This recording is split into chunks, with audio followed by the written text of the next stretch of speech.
Deus de poder e grande glória. Maravilhoso estar diante do Senhor, te cultuando, declarando que somente o Senhor é Deus, abrindo nosso coração e declarando que o Senhor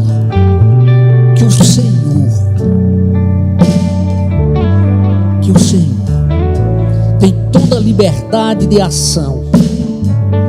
Como teu povo, Pai, nós oramos que a tua vontade continue sendo estabelecida em nossas vidas, Pai, que verdadeiramente possamos viver conforme os teus propósitos, porque o Senhor é perfeito, o Senhor é soberano, a tua graça, o teu amor, tua misericórdia são infinitos. Pai, que a palavra a ser ministrada verdadeiramente seja a palavra que vem do teu coração e alcance o nosso coração.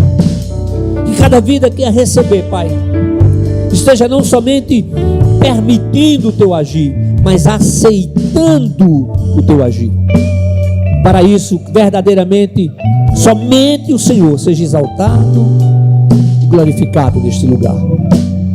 É nesse nome que está acima de todo nome, que é o nome de Jesus, que te pedimos e já te agradecemos. Amém. Amém, igreja. Que a graça e a paz do Senhor Jesus sejam com todos vocês. Amém. Você pode assentar aplaudindo a Jesus. Quando nós aplaudimos, nós estamos louvando, nós estamos celebrando ao Senhor. Amém.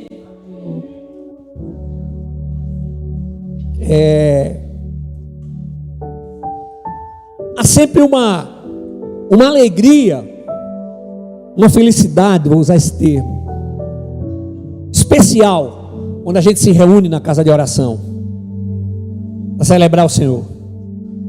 E o Espírito de Deus tocou no meu coração para trazer nessa noite uma palavra de uma história que talvez seja uma das histórias mais conhecidas das Sagradas Escrituras. Eu convido você a abrir a sua Bíblia no livro de 1 Samuel, capítulo 1. Eu quero falar sobre uma mulher de fé e oração. Uma mulher de fé e oração. Eu estou usando a versão Almeida século 21, para facilitar aí, para que no telão fique a mesma versão que eu vou estar usando. Obrigado, minha filha. 1 Samuel capítulo 1, a partir do versículo 1. Na verdade eu tinha separado para começar só com 2 versículos, mas eu senti de ler essa história, um pouco dessa história tremenda e maravilhosa. 1 Samuel capítulo 1, começando do versículo 1. Havia um homem de Ramataim Zofim, na região montanhosa de Efraim, chamado Elcana, filho de Jeroão, filho de Eliú, filho de Tou, filho de Zufi, efraimita. Ele tinha 2 mulheres, uma se chamava Ana e a outra Penina. Penina tinha filhos, Ana, porém, não tinha. Todos os anos, esse homem subia da sua cidade para adorar e sacrificar ao Senhor dos Exércitos em Siló, onde os 2 filhos de Eli, Ofni e Finéias, serviam como sacerdotes do Senhor. No dia em que Elcana oferecia sacrifício, costumava reparti-lo com sua mulher Penina e com todos os seus filhos e filhas. Porém dava uma porção em dobro a Ana, pois a amava, apesar de o Senhor tê-la deixado estéril. Mas sua rival a provocava muito, a fim de aborrecê-la, porque o Senhor a havia deixado estéril. Isso acontecia todo ano. Quando subiu à casa do Senhor, Penina provocava Ana que então chorava e ficava sem comer. Então seu marido Elcana perguntou-lhe: Ana, por que choras? Por que não comes? Por que o teu coração está tão triste? Não sou melhor para ti do que 10 filhos? Depois que comeram e beberam em Siló, Ana se levantou. Nessa ocasião, o sacerdote Eli estava sentado numa cadeira junto a um pilar no templo do Senhor. Com a alma amargurada, Ana orou ao Senhor, chorou muito e fez o seguinte voto: Ó Senhor dos exércitos, se deres atenção à aflição da tua serva, te lembrares de mim e não te esqueceres da tua serva, mas lhe deres um menino, eu o dedicarei ao Senhor por todos os dias da sua vida, e navalha não passará pela cabeça dele. Amém? Amém? Coisa tremenda. Eu tento imaginar o coração daquela mãe, daquela mulher, que tanto desejava ser mãe. Na sociedade da época, uma mulher que não tinha filhos, ela não era olhada com bons olhos, vou usar esse termo. Ana deve ser vista como um exemplo de mãe que procura fazer a vontade de Deus. Ela clamava ao Senhor, e a sua determinação de ser mãe era muito grande. Mas a gente precisa ressaltar uma coisa: a vontade de ser mãe estava abaixo da vontade de Deus na sua vida. Ela tinha isso consigo. Então, estava abaixo de sua resolução em servir ao Senhor de todo o seu coração. Ela queria muito ser mãe, mas é preciso ressaltar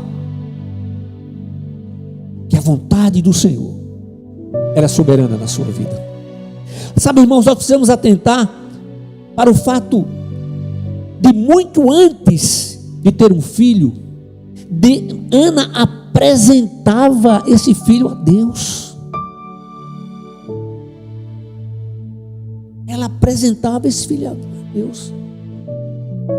E quando eu tento imaginar o coração daquela mulher, o que me causa grande admiração é o fato dela não ter nenhum filho, querer muito ser mãe, e diz: Senhor, se me deres um filho, eu o dedicarei ao Senhor.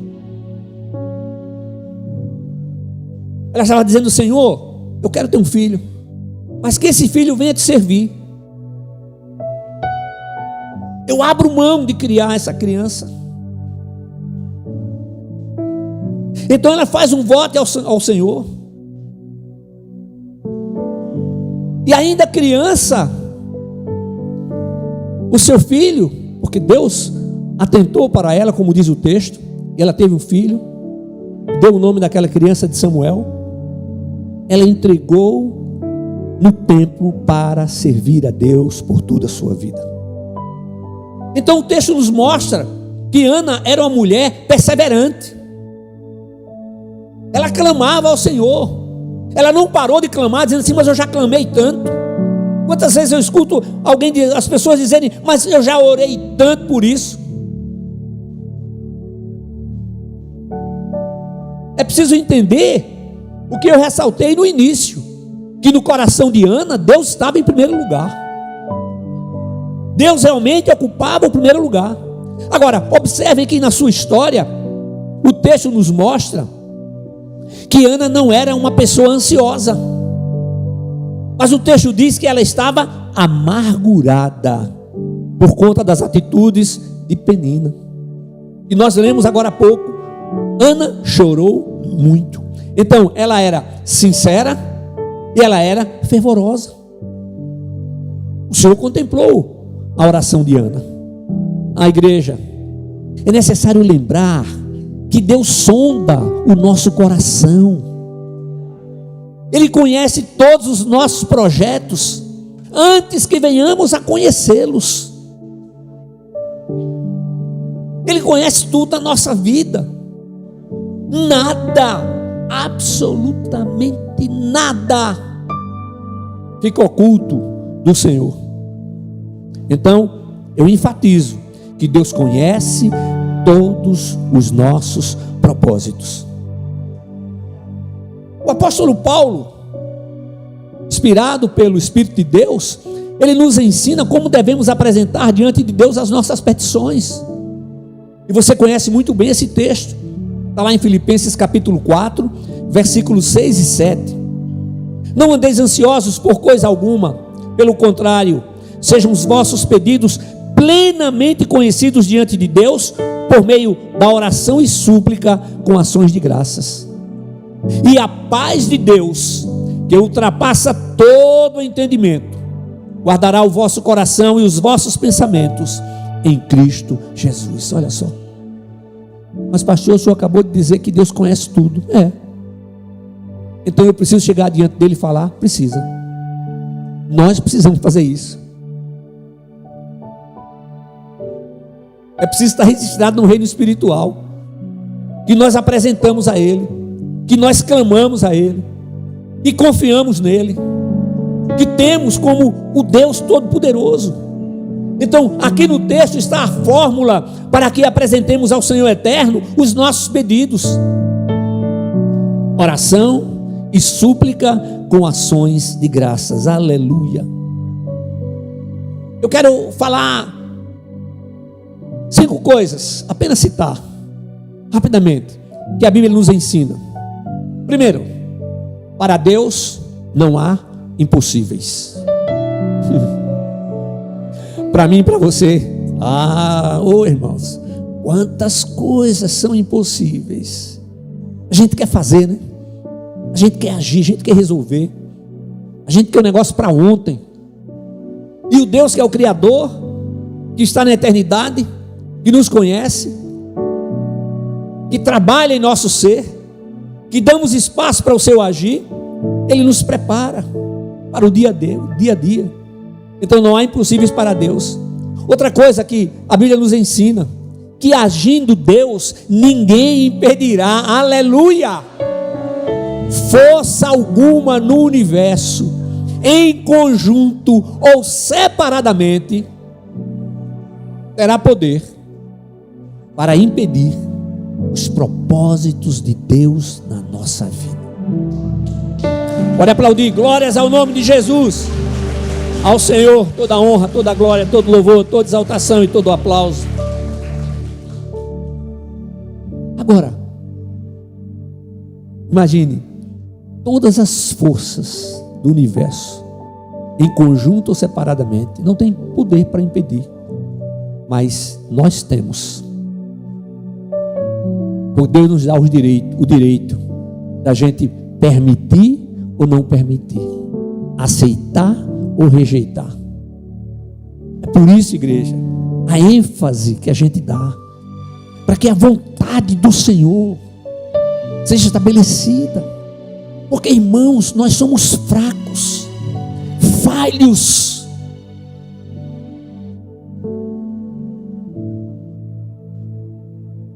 E quantas vezes infiéis. Mas a Bíblia diz que mesmo que sejamos infiéis, Deus permanece fiel, porque não pode negar-se a si mesmo. Aleluia. Terceira coisa que a Bíblia nos ensina, que Ele nos sustenta com a sua mão direita vitoriosa. Aleluia. Nós somos sustentados por Deus. Não somos nós que seguramos na mão dele, não. Ele segura. Já pensou? A mão direita vitoriosa do Senhor, Ele nos sustentando, Ele guiando os nossos passos, Ele nos ensinando, dizendo: calma meu filho, calma minha filha, isso vai passar, não desanime, não desista. O Senhor diz: Não temas. Ele está dizendo: não tenha medo, eu te ajudarei. Olha só, é Ele quem vai ajudar, Ele quem ajuda. Ele é o nosso socorro bem presente em todos os momentos da nossa vida. Ô igreja, mas eu fico me perguntando assim, por que às vezes eu fico tão preocupado? Eu falo isso: Deus me perdoa, porque às vezes a gente se preocupa tanto, a gente planeja, mesmo colocando diante do Senhor, dizendo: Senhor, eu dependo totalmente do Senhor. Às vezes a gente vê o sol nascer e não resolve nada, mas o Senhor resolve tudo. Ele nos ensina que as aflições fazem parte da vida, mas elas não ficarão, elas não permanecerão, melhor dizendo, elas ficarão lá atrás, e nós continuaremos caminhando a passos largos para a nova Jerusalém celestial. Aleluia, amém. Aí, irmãos, não desanimaremos. Por quê? Pela palavra, e porque Ele diz que é para a gente fixar o olhar em Cristo, o único perfeito. Todos nós somos imperfeitos, mas o nosso modelo de vida não é o modelo de vida dos apóstolos, é o modelo de vida de Cristo. Eu gosto de dizer isso, porque a gente fixa o olhar naquele que é perfeito. Ele permaneceu fiel até a morte, e a morte vergonhosa de cruz. Ele permaneceu perfeito. Então eu citei apenas 5 razões para que nunca nos deixemos desanimar, para que nunca venhamos a duvidar do poder divino e da sua determinação em nos escutar e agir em nosso favor. Qual é a garantia que eu tenho, pastor, que Deus age? Primeiro, seu poder, sua palavra e o seu amor. Porque Deus nos amou de tal maneira que deu o seu Filho unigênito para ali no Calvário levar sobre si as nossas dores, as nossas enfermidades. Jesus Cristo, o homem, se fez maldição por nós. Mais de 750 anos antes, Deus deu uma visão ao profeta Isaías, e ele declara: olhando para ele não se via parecer nem formosura.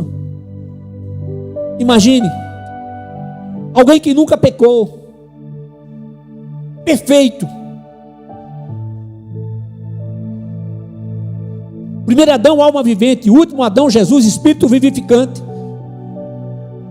Deus faz do seu filho pecado.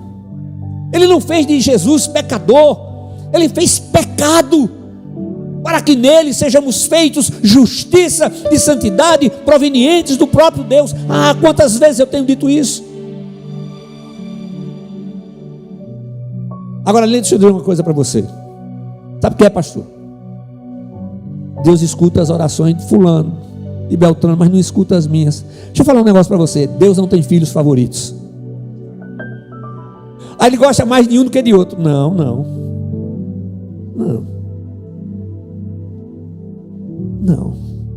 Por mais que a gente tente como pai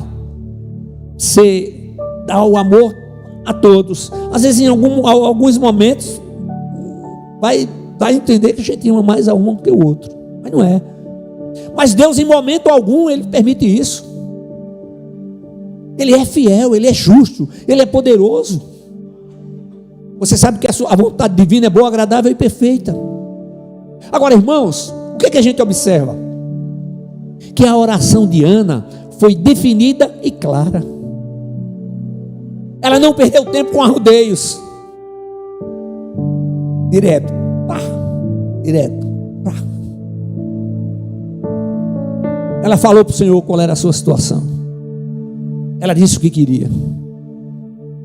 Ela não ficou arrodeando: ah, Senhor, ah, porque Penina, ah, Senhor. Não, ela foi direta, ela foi objetiva. Então Ana pediu um filho para consagrá-lo ao Senhor, e ela foi perseverante em sua oração. A resposta do Senhor não depende da sua eloquência ou da eloquência de quem orar por você, ou das palavras bonitas, bem organizadas, perfeitas em conjugação verbal e nominal. Não. Deus escuta também quando a oração é feita assim. Mas a resposta do Senhor tem duas condições.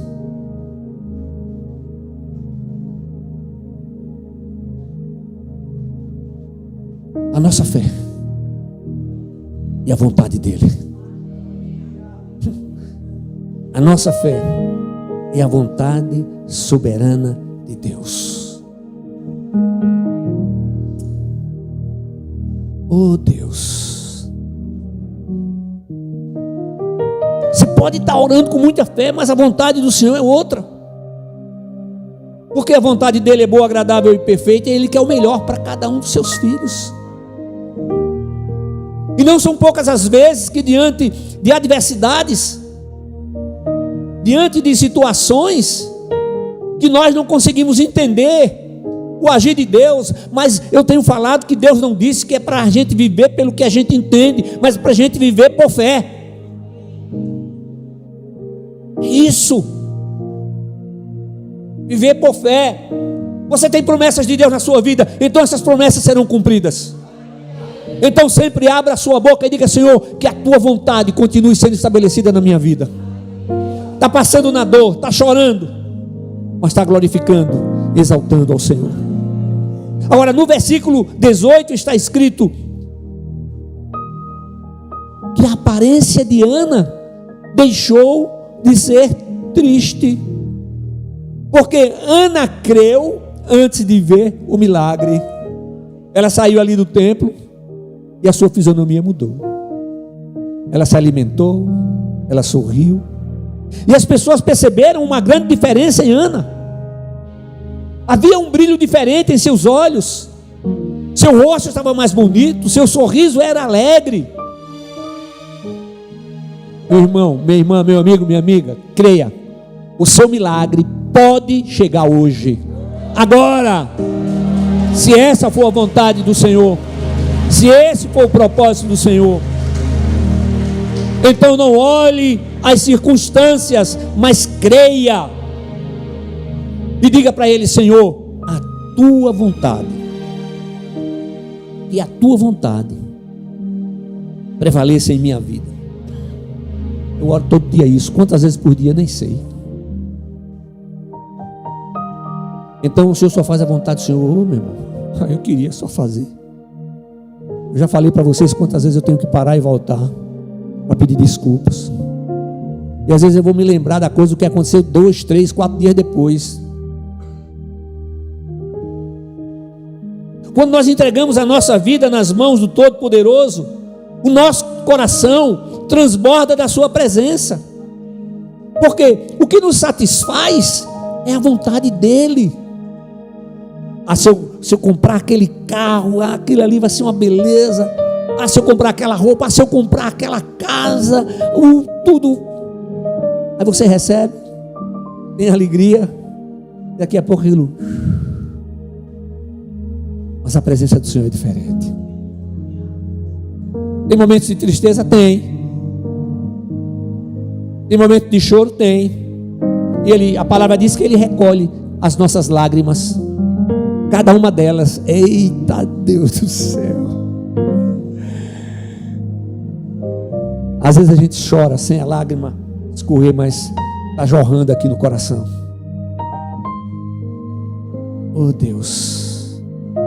Agora, Ana engravidou, seu filho nasceu. Eu disse agora há pouco, recebeu o nome de Samuel. Mas ela não esqueceu da sua promessa. Repare o que diz o versículo 24 de 1 Samuel capítulo 1. Depois de desmamá-lo, quando o menino era ainda pequeno, olha a ênfase, ela o levou à casa do Senhor em Siló, com um touro de 3 anos, um efa de farinha e um recipiente de couro cheio de vinho. Um efa tinha cerca de 20 litros, né? Era para medir a farinha. Ana cumpriu o voto e ela vai até Siló.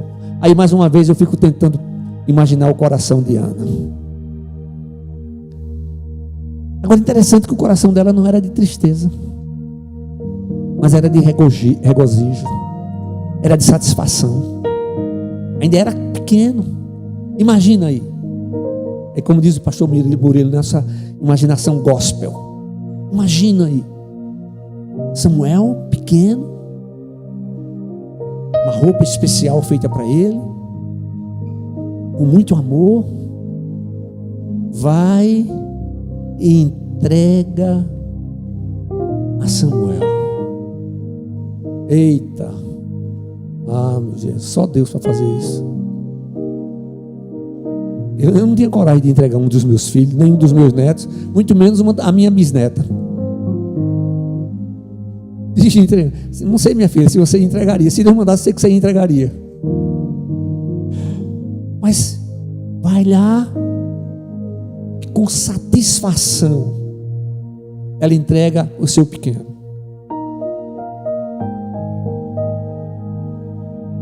Ela não ia mais ouvir a voz de Samuel dizendo: mamãe, água.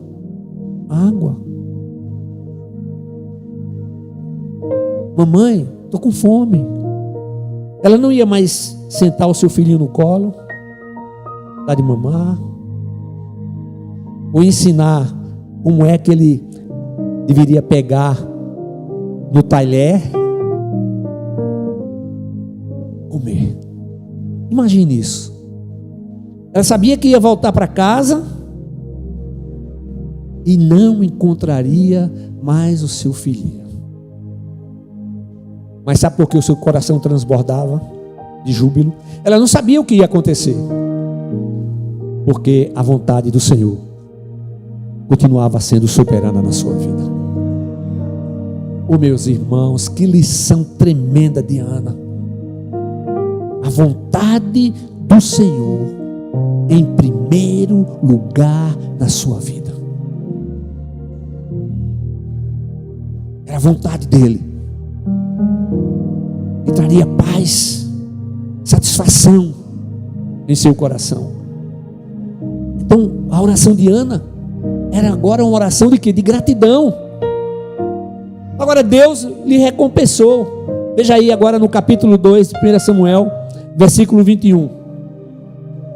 O Senhor visitou Ana e ela engravidou. E teve 3 filhos e 2 filhas. Aleluia.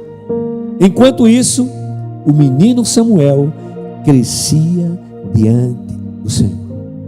Sabe o que é? Deus dá sempre mais daquilo que pedimos, daquilo que pensamos, daquilo que esperamos. Deus deu 5 vezes mais. Aleluia!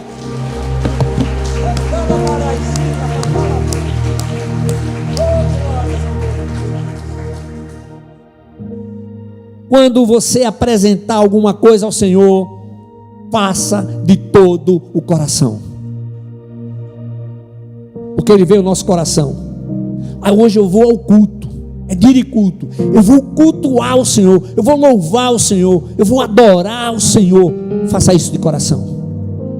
E os problemas, se afasta, sai. Como diz a minha bisneta, sai.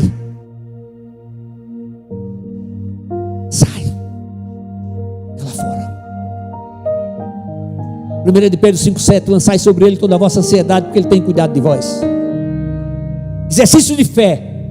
Irmãos, a nossa vida tem que ser uma vida de fé, colocando a fé em prática em todo o tempo. Veio notícia ruim, notícia difícil, mas foi tão difícil, tão ruim, que eu chorei, pastor. Pode chorar, chore, não prenda não. Estava num determinado lugar essa semana. Eu disse para Damares: eu tenho me emocionado muito facilmente. Sabe o que é? A gente vai ficando mais experiente. E às vezes, em determinada situação, vou dar uma palavra e digo: Senhor, em nome de Jesus, não permita que eu me emocione, a ponto de embargar minha voz.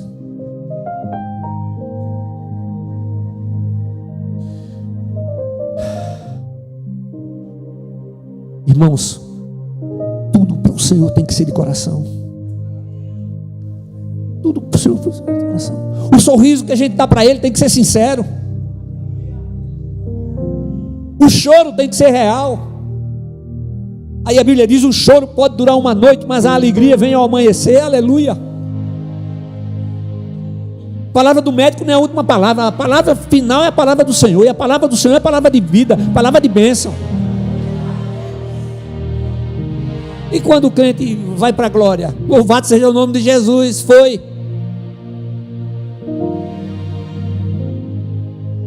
Mas o Senhor tem planos e propósitos para que fiquemos aqui ainda durante um bom tempo. Amém? Esse bom tempo está lá. Aleluia. Louvado seja o nome de Jesus. Não esqueça que tudo a gente tem que pedir em nome de Jesus. Tudo tem que ser em nome de Jesus. A palavra de Deus nos ensina que devemos guardar o nosso coração, porque dele procedem as saídas da vida. Guardar o coração significa deixar que a sua palavra transborde. Não permitir que mágoas, ressentimentos venham à mente e tragam emoção. Sabe por quê, irmãos? Quando a gente perdoa, não dá amnésia, não. Vai lembrar? Vai. Mas não vai sentir mais nada. Perdoou. Passou. Às vezes quando acontece alguma coisa, a gente está conversando: você lembra disso assim que aconteceu? Eu paro assim, eu digo: mas eu não lembro não. Tem coisa que fala: não, eu lembro desse negócio, eu lembro, mas não sinto mais nada. Na época senti, mas não sinto mais nada. É isso, aleluia. Louvado seja o nome de Jesus. Então, guardar o coração significa que permitir que a palavra de Deus preencha todos os espaços. Isso significa dar lugar para o agir do Espírito Santo e aceitar aquilo que Ele tem para fazer na nossa vida. Porque toda mudança, gera. Rapaz, Mas deixa eu falar uma coisa para vocês. Olha, na nossa vida é feita de fases, tempos. Bota na cabeça que ninguém vai ficar aqui para semente. Então vamos viver bem cada um desse tempo, cada um dos tempos, dos momentos da nossa vida. Amém? Glória a Deus. As decisões que são normais para o mundo são contrárias aos princípios bíblicos. Por isso que lá em Lucas, capítulo 18, versículo 27, Jesus Cristo afirma o que eu acabei de dizer há pouco: as coisas impossíveis aos homens são possíveis para Deus. Pastor, eu não consigo. Como é que eu vou conseguir não me lembrar e não ter emoção daquilo que passou, porque você já perdoou? E se a emoção está vindo, continue declarando perdão até que desapareça. Deus espera que coloquemos a nossa fé em ação, igreja. Amém? As promessas divinas, as bênçãos, as misericórdias e a graça do Senhor são incontáveis. Ana foi uma mulher de fé e oração. Deus quer que você seja uma pessoa de fé e oração. É o título da mensagem: uma mulher de fé e oração. Glória a Deus. E o último texto está escrito em 1 Timóteo capítulo 2, versículo 5: porque há um só Deus e um só mediador entre Deus e os homens, Cristo Jesus homem. É só Jesus. Eu vi um testemunho essa semana da pessoa dizer assim: é só Jesus, é só Ele, é somente Jesus. Glória a Deus. Hoje, agora, do jeito que você está, declare a Jesus como Senhor e Salvador. Se reconcilie com Ele. Jesus sempre nos recebe de braços abertos. Há promessas específicas para todos aqueles que declaram a Jesus como Senhor, o único e suficiente Salvador. O tempo passa muito rápido, né, gente? Olha, nós estamos no final do mês de março. Olha, Jesus. Mas a palavra do Senhor permanece para sempre. Amém? Deus quer agir na sua vida, fazendo de você uma pessoa de fé e oração. Uma pessoa de fé e oração. Ana nunca mais teve um coração amargurado, mas um coração grato ao Senhor. Nunca mais. Isso é real na nossa vida. Isso não são palavras, mas uma realidade espiritual que ocorre quando a gente dá espaço, concede lugar para o Espírito de Deus operar. Que eu e você sejamos verdadeiramente pessoas de fé e oração. Amém? Fiquemos de pé, equipe do louvor. Fiel é Deus, fiel é Deus, não falha, não tarda. Fiel é Deus, fiel é Deus, seu amor não tem fim, sempre cuida de mim. Fiel é Deus, fiel é Deus, não tarda, não falha. Fiel é Deus, fiel é Deus, seu amor não tem fim, sempre cuida de mim. Fiel é Deus. Antes de orar por você, pelo momento da unção, eu preciso perguntar se há alguém neste lugar que precisa, eu sei que há, declarar Jesus Cristo como Senhor, único e suficiente Salvador, ou se reconciliar com Ele. A igreja está orando. Se há, faça um sinal levantando bem alto uma de suas mãos, para que eu ore por você. Em nome de Jesus. Em nome de Jesus. Deus trouxe você aqui para isso, meu filho. Deus trouxe você aqui para isso, meu filho. O Espírito Santo é aquele que convence o homem do pecado, da justiça e do juízo. Como mensageiro de Deus, entreguei a palavra, mas a decisão é sua. Essa é a sua oportunidade. Alguém, levante bem alto uma de suas mãos.